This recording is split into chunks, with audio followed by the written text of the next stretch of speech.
of our family, we want to express our sincere gratitude for the love and support shown to Damar during this challenging time. We are deeply moved by the prayers, kind words, and donations from fans around the country.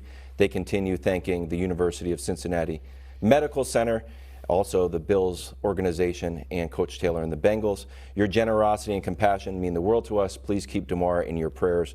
We will release updates as soon as we have them. Thank you from the Hamlin family. Nick, what are your thoughts this afternoon? Well, I mean, I think like nearly everybody, it was very difficult to believe what I was seeing. And you could tell before Joe Buck said the word CPR, you knew this was not a football injury. You knew something grave was taking place just based on the reactions of the players. And so I was almost on alert that this could be truly awful. And, you know, Damar is, you know, per his family, still fighting and still in critical condition. But I think it is somewhat of a modern medical miracle that the medical responders on the field were able to get him to the hospital, that he was able to get CPR and defibrillation in real time when seconds matter so much. And those people were absolute heroes not in the safety of a hospital, but in the cauldron of where they were, figuring out, understanding it. I also thought watching it made me a little hopeful and a little sad at the kind of ways people reacted to it, Brew. I was hopeful in that there's a really nice moment in that people felt helpless but wanted to show unity with Damar and his family, and they stumbled upon a GoFundMe that was hoping to get $2,500 and has raised millions of dollars. Like, what can we do? Let's do that. And that's like the great side of it. What was, to me, the really rough side of it from a humanity perspective is it seemed like, because it was so sudden, tragic, and inexplicable, people were searching for a villain when there wasn't necessarily one. People were like, oh my God, the NFL wanted them to play 5 minutes later. I don't believe the NFL ever wanted them to play 5 minutes later. I think there was a lot going on, and the typical protocol is maybe you can get 5 minutes. This was not typical.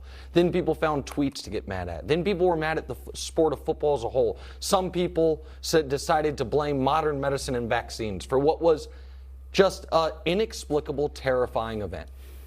And it made me, in the moment, I gotta say, bro, two of the closest people in the world to me, my wife and you, my partner for years, are deeply religious people, and I'm not.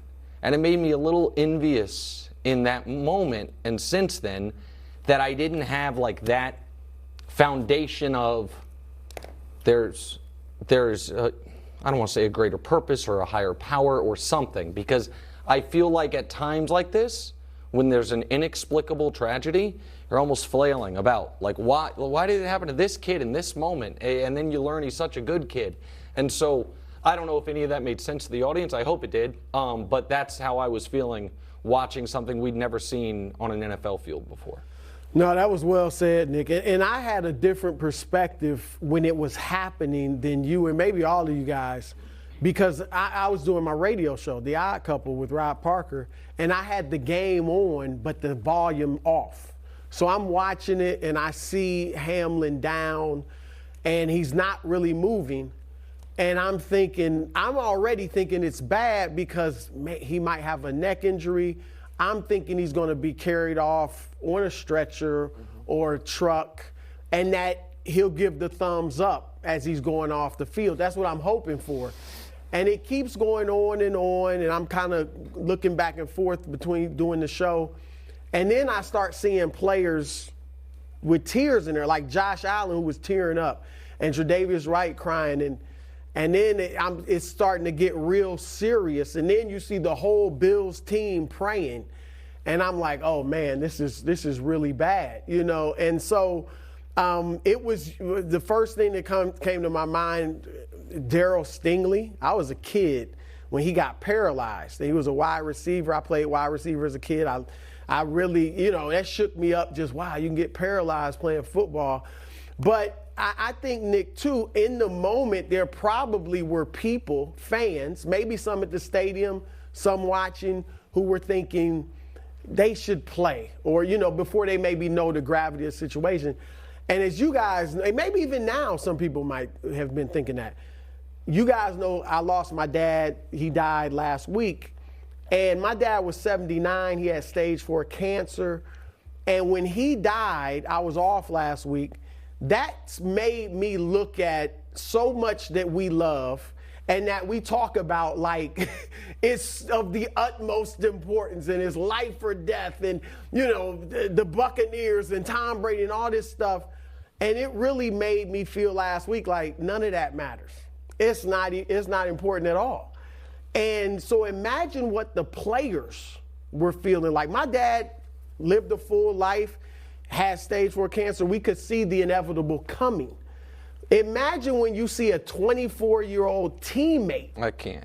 Who is suddenly is fighting for his life. The last thing you got to be thinking about is playing a game. Right. And following the game plan and all that. So there's no way those players could have played, with last night. And I hope that fans, because we got some rabid fans in America, I hope they understand that the only thing to do last night was to do what they did and suspend the game, Coach. Yeah, and watching it for me, it was shock, it was disbelief, it was sadness. And, I played high school football, I played college football, and I coached football for the better part of my adult life. And to do it successfully, you have to be aware of all the bad things that can happen and how dangerous it is. But you've got to put those aside so you can be as competitive as possible, as aggressive as possible, as all those things that you need to do to compete at a high level. But then it all comes flooding back when you see what we saw last night. And then I started thinking about my boys. I have 2 sons. I've got a junior in high school, and I've got an 8th grader who play football, and the risks that are inherent in the game.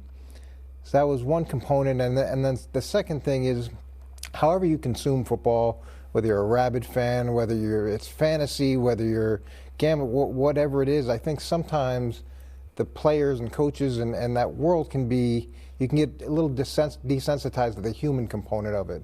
But this brings it back into focus, that human element and that there's brothers and moms and wives and all those aspects to it. I'd say the last thing, and Nick touched on it, is I was grateful that they had the medical care that they had in the moment, but it also makes me concerned about all those kids that do play middle school football and high school football and college football that may not have the access to care like that, and trying to do everything we possibly can to make this as safe as we possibly can. I think that was well said from everyone. I want to touch on the GoFundMe that you mentioned. It's at $4.5 million now. And something that jumped out to me as I visited the page was the unity and compassion and generosity that the Hamlin family mentioned in their release. I pulled a few of the comments for that, and these are just, small donations, $20 donations. Sending love and support from Damar's family, Packer Nation. Prayers for your swift recovery, Pats Nation. Praying for you and your family, Bucks Nation, Broncos Country, Giants Nation, Steeler Nation, Chiefs Kingdom, love from Raider Nation.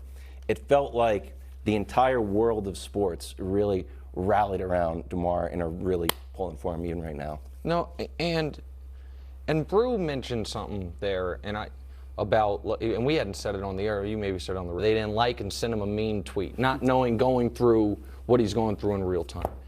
And I do think there is a bit of optimism that we can collectively come together and be good people and be compassionate people and set aside, so, you know what I mean, our football rivalries and this other stuff when something like this happens. And I would hope that it carries forward a bit. And for those folks out there that are spiritual and are prayerful, I have great, great admiration for your guys' ability to stop what you're doing and try to help your fellow person. Because I know that is, for Damar's family, something important, and there seemed to be a real power to that yesterday. And I applaud that greatly. I thought that was well said. We're going to try to do as normal as a show as we can. until 4:30. But our thoughts and prayers are obviously with Damar and his family. More First Things First after the break.